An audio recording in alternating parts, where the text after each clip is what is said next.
شلونكم؟ شلون صحتكم؟ مرتاحين ان شاء الله. حبايبي اليوم راح نسوي لكم مرقة فاصولية كلها العالم تحبها، مفضلة عند العراقيين، الفاصولية والبامية. حبايبي هسه حمصت اللحم وحطيت وياه معجون، وشوفوا شلونها تخبر. حبايب قلبي طبعا الفاصولية ساجتها وحاطتها من الصبح، يعني ما يحتاج تأخير.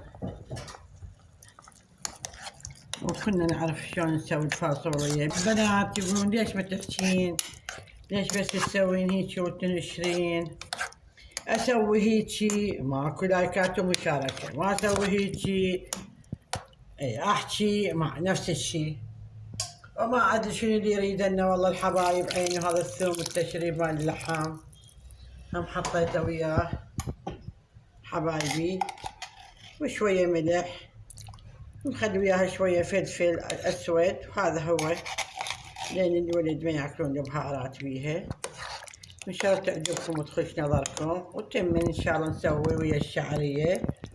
والحمد لله والشكر حبايب قلبي. رحم الله والدي يسوي اللايك والمشاركة.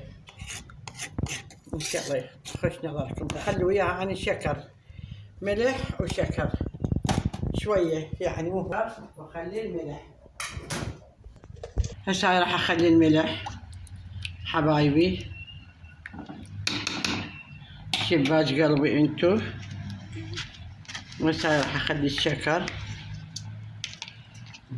وجربوها شوفوها بالشكر. أنا بكل الأكلات أخلي شكر، يصير طعمها خرافي خبل. الحمد لله والشكر. احنا 3 نفرات تكفينا زايد.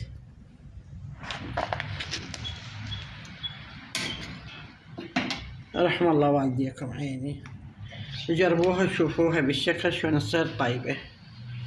لا تنسونا باللايكات والمشاركة، أكون ممنونة من عندكم. مع السلامة. شوفوها شلون صارت تخبل. حطوها بعدين قشاشي.